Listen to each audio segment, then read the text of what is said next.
So this is the cake. I put it in parchment paper in the pan. And then you can see the piece that I cut off.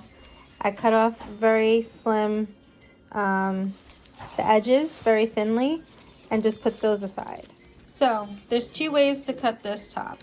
So we don't want these darker pieces because sometimes they can be bitter and they don't taste good.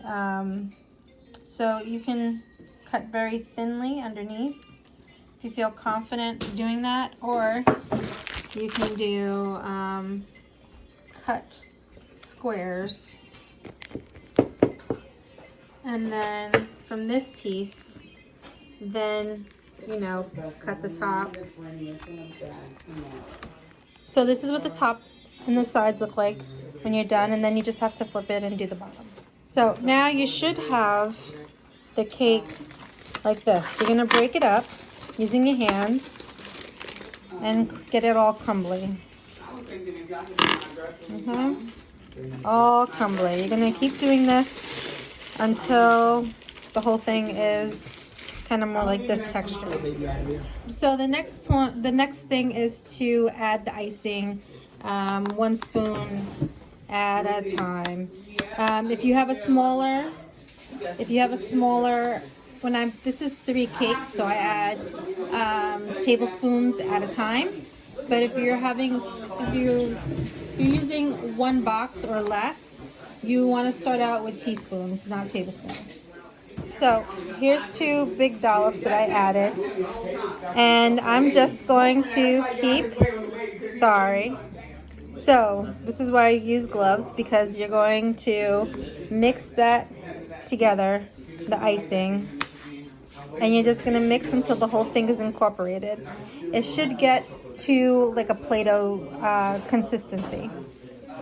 Just keep mixing with your hands. Just go to town.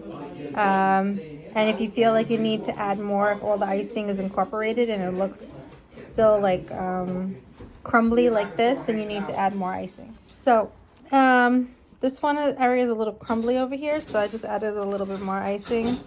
I'm gonna mix. It should be a little bit not as crumbly, but this is pretty much what you want right here.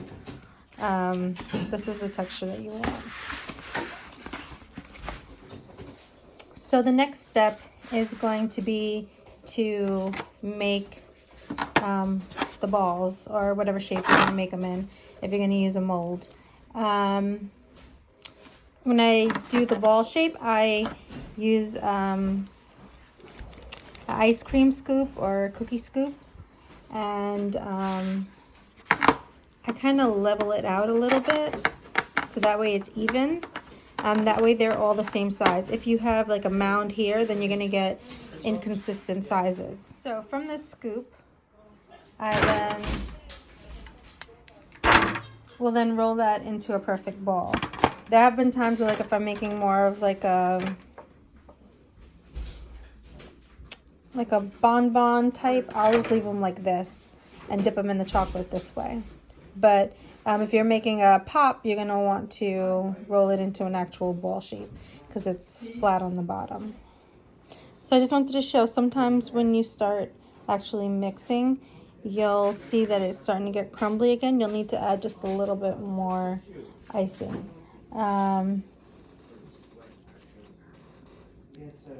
Like some of the cracks are okay, but like a crack like this is going to split even more. So this means you need more icing if you see too many big cracks like that, because you have to put the sticks into them still, and when that adds the pressure, sometimes it doesn't go down, it splits open, and you don't want those. So once you have the balls made, you're going to want to put these in the fridge and let them kind of harden a little bit. Get a little cold for the chocolate. It'll help it set better. So after the cake balls have been in the fridge or the freezer, you're going to take your candy stick. You're going to dip it in the melted chocolate.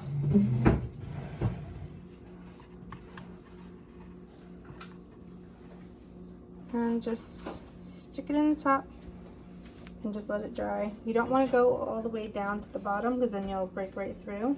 You want to go kind of halfway through. And then once they're dry, this is what they're going to look like. And then you want to go over the top of it a little bit. Oh, let me do that again.